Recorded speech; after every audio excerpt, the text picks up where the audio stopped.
ओम नमो भगवते वासुदेवाय। ओम नमो मैं अनिल कुमार दीक्षित अपने वीडियो चैनल दीक्षित जी स्पीक्स के साथ एक बार पुनः आपके समक्ष हाजिर हूँ। आज है तारीख 12 अक्टूबर सन 2021 और दिन है मंगलवार।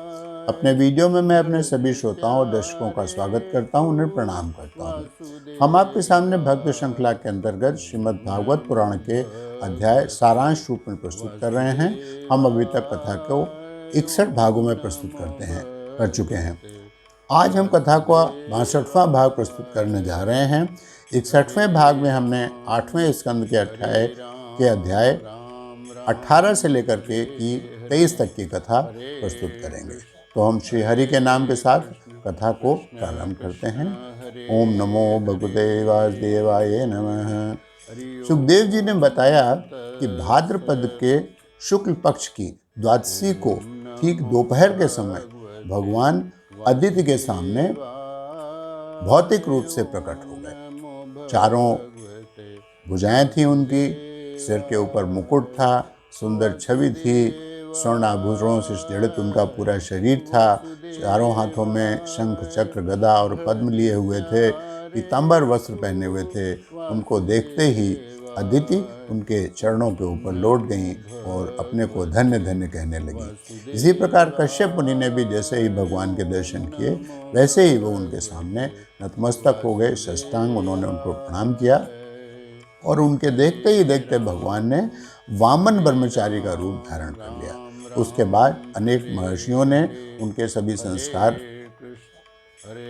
संपन्न कराए, जिसमें कि जो संस्कार जो सबसे आखिरी वाला था उन्होंने कराया, जिसमें कि उनका यज्ञोपवीत कराया गया। जिस समय उनका यज्ञोपवीत कराया जा रहा था और वे ब्रह्मचारी के रूप में अग्नि में आहुति डाल रहे थे, उसी समय आकाशवाणी हुई कि राजा बलि के आदेशानुसार भृगुवंशी ब्राह्मण एक बहुत बड़ा यज्ञ कर रहे हैं, अश्वमेध यज्ञ कर रहे हैं और आपको वहाँ पर जाना चाहिए। तब भगवान ने वहाँ के लिए यात्रा प्रारंभ की, जहाँ पर कि राजा बलि यज्ञ कर रहे थे।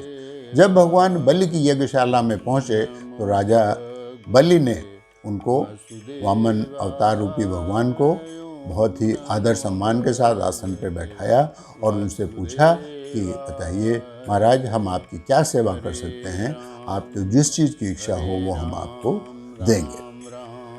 तब भगवान ने बहुत ही मीठे शब्दों में कहा कि राजा, मैंने तुम्हारी बहुत प्रशंसा सुनी है और तुम बहुत ही प्रजा की सेवा करने वाले और धर्म की रक्षा करने वाले हो। मुझे बहुत कुछ नहीं चाहिए तुमसे, मुझे सिर्फ जो है रहने के लिए 3 पग जमीन चाहिए, इतना ही देना है। इस पर जो बलि ने कहा कि हे ब्राह्मण, तुम कैसी बातें तो तुम वृद्धों की जैसे कर रहे हो, जैसे वरिष्ठ लोग करते हैं, बहुत ही समझदारी वाली, लेकिन जब मांगने में तुम इतना पीछे क्यों हो? 3 पग जमीन में क्या होगा?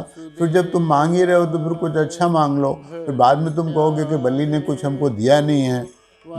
तो ठीक है। तो भगवान ने कहा कि नहीं, ऐसा कोई बात नहीं है, हमको सिर्फ 3 थोड़े में ही हमारा बहुत संतोष है और संतोषी आदमी हमेशा बहुत सुखी रहता है। तो आप हमको सिर्फ 3 पग जमीन दे दिए और कुछ भी नहीं चाहिए। तो बलि ने कहा कि ठीक है, अगर तुम्हारे लिए इतना ही पर्याप्त है तो मैं तुमको 3 पग देने की प्रतिज्ञा करता हूँ कि 3 पग जमीन तुमको मैं दूंगा। और जैसे ही वो अपने जल पात्र से पानी ले करके उसको अभिमंत्रित करके अपने दी हुई प्रतिज्ञा को पुष्ट करने लगे, वैसे ही वहाँ पर शुक्राचार्य जी मौजूद थे। उन्होंने कहा कि हे बलि, तुम नहीं समझते हो, जो तुम्हारे सामने बैठा हुआ व्यक्ति है वो कोई साधारण ब्राह्मण नहीं है, वो एक विष्णु भगवान स्वयं बैठे यहाँ पर, और वो तुमसे 3 पग में ही तुम्हारा पूरा जितना भी राज्य है वो सब कुछ नाप लेंगे और वो तुम्हारा जो देवलोक है वो भी ले लेंगे और वो ले करके वो अपने बड़े भाई इंद्र को दे देंगे। इसलिए तुम इनको जो तुमने प्रतिज्ञा की है देने की, तुम उससे पीछे हट सकते हो। क्यों? क्योंकि चाहे कोई भी हो, चाहे राजा हो चाहे गृहस्थ हो, उसको अपना ये सब दे करके दान करना चाहिए कि उसका काम आगे भी चलता रहे। अगर तुम अपनी प्रतिज्ञा से गुममुख भी हो जाते हो तो तुमको किसी भी प्रकार का पाप नहीं लगेगा, अन्यथा तुम्हारे पास कोई जगह नहीं बचेगी और तुमको नरक में जाना पड़ेगा। तो ईश्वर बलि ने कहा कि प्रतिज्ञा करके मैं ब्राह्मण के पाप को नहीं लेना चाहता हूँ, मैं इस ब्रह्मचारी की इच्छा अवश्य पूरी करूँगा। यदि ये भगवान विष्णु स्वयं हैं तो, और अगर इनको ऐसा ही करना होगा तो ये अवश्य ही मुझे जो है रसातल में भेज देंगे और किसी ना किसी रूप में ये मुझसे मेरा जो भी राज्य है वो ले लेंगे। और इस समय तो ये भिक्षा के रूप में मुझसे मांग रहे हैं, अगर मैं भिक्षा के रूप में इनको दान में दे भी देता हूँ तो मैं कीर्ति का भागी हूँगा, मैं अपयश किसी भी तरह से नहीं लेना चाहता हूँ। इस पर जो स्वामी कृपाचार्य जी थे वे उससे रुष्ट भी हो गए और वो बोले कि तुम मेरी बात को नहीं मान रहे हो, तुम अपने को बहुत भारी जो है अक्लमंद समझते हो, तुम समझते हो कि तुम बहुत ही विद्वान हो, तो चलो जाओ, तुम्हारी पूरी बुद्धि नष्ट हो जाए और तुम्हारी जितनी लक्ष्मी है वो भी नष्ट हो जाएगी, चली जाएगी तुम्हारे पास से। बलि ने बहुत ही विनम्रतापूर्वक अपने गुरु श्री शुक्राचार्य जी के शाप को स्वीकार किया और संकल्प किया कि 3 पग धरती वो दान में देंगे। उसी समय एक बहुत ही अद्भुत घटना घटित हुई। भगवान का जो वामन रूप था, यानी कि जो छोटा सा रूप था, उसने बहुत बड़ा रूप धारण करना शुरू कर दिया और उसने इतना बड़ा रूप धारण किया कि उसमें पृथ्वी, जल, आकाश, मनुष्य, वन, पृथ्वी, सब कुछ उसी में समाता चला गया, उनके पूरे शरीर में समाता चला गया। और राजा बलि ने पूरे विश्व को भगवान के अंदर समाहित होते हुए देखा। उसके बाद भगवान ने कहा, उन्होंने कहा कि आप 3 पग धरती अपनी नाप लीजिए। उसके बाद उन्होंने 1 पग धरती नापी तो उसमें पूरी धरती उन्होंने नाप दी और दूसरे पग में उन्होंने पूरा का पूरा जो था ब्रह्मांड नाप लिया। अब बोले कि अब भगवान ने कहा कि देखो अब तीसरा पग रखने के लिए जगह कहाँ है, तुम कहाँ दोगे अब तुम, तो इसके लिए तुम्हारे लिए कोई जगह नहीं बचती है कि तुम रसातल में चले जाओ, तुम नरक में चले जाओ। तुमने चूंकि तीसरा तुम हमको नहीं दे पा रहे हो, अपनी प्रतिज्ञा से विमुख हो रहे हो, इसलिए अब तुमको नरक में जाना पड़ेगा। तो राजा बलि चूंकि बहुत ही बुद्धिमान भी था, उसने विनम्रतापूर्वक कहा कि नहीं, मैं अपनी प्रतिज्ञा को अवश्य पूरा करूंगा। आपके तीसरे पग के लिए मैं अपना सिर प्रस्तुत करता हूँ, आप इसके ऊपर अपना तीसरा पग रखिए और मेरी प्रतिज्ञा को पूरा कीजिए। मैं अपयश लेकर के इस दुनिया से नहीं जाना चाहता हूँ, जाना तो सभी को है, मैं भी जाऊँगा, लेकिन मैं अपयश लेकर के नहीं जाऊँगा। अगर मुझे इसके लिए नरक में भी जाना पड़ता है तो मैं अवश्य जाऊँगा। और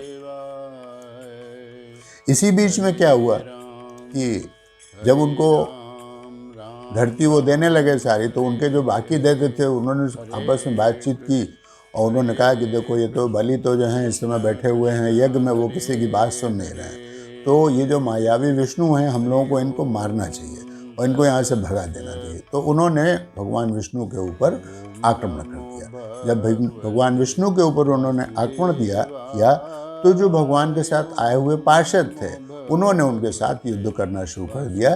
तो जब राजा बलि ने देखा कि उनके लोग मारे जा रहे हैं तो उसने उनको मना किया और कहा कि देखो ऐसा है, इस समय तुम्हारे साथ नहीं है, इस समय जो समय है, काल है, वो हम लोगों के विपरीत है। जब समय तुम्हारे साथ था तो इन्हीं भगवान ने हमको स्वर्गलोक दिलवाया था, और जब समय नहीं हमारा है तो यही हमसे स्वर्गलोक ले रहे हैं। जब फिर उसके बाद हमारा समय आएगा तो हम फिर से इसको प्राप्त कर लेंगे। इसलिए तुम लोग जो है बिल्कुल भी शोक मत करो, तुम्हें जहाँ जाना है वहाँ चले जाओ। तो बलि के कहने पर उनके जितने भी दैत्य थे वो लोग सब रसातल को चले गए।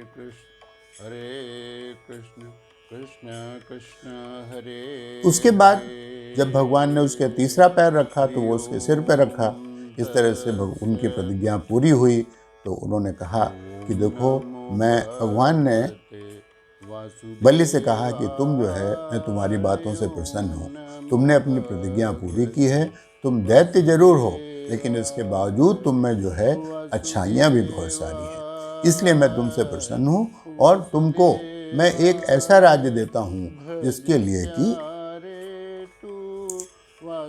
देवता लोग भी तरसते हैं, उनको प्राप्त नहीं होता है। तुमने मेरी कृपा के द्वारा इंद्र का लोक प्राप्त किया और तुमको उसमें घमंड हुआ। तुम्हारे घमंड होने की वजह से ही से तुम्हारा ये जो है राज तुमसे छीना जा रहा है।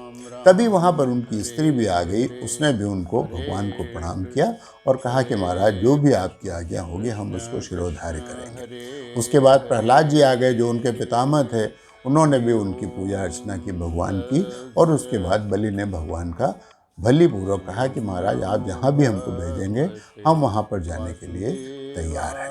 राजा ने कहा कि मैं तुमको तुम्हारा एक दूसरा लोक तुमको देता हूँ, तुम वहाँ पर जाके रहो और इसके बाद तुम भविष्य में तुम इंद्र होगे, यानी कि तुम देवलोक के स्वामी तुम होगे इसके बाद। तब तक तुम उस लोक में जाके रहो, तुम्हारे वहाँ पे जितने भी साथी संगी हैं, परिवारजन हैं, उन सबको ले जाओ। वो जो लोक है वो स्वर्गलोक से भी बढ़ करके आनंददायक है।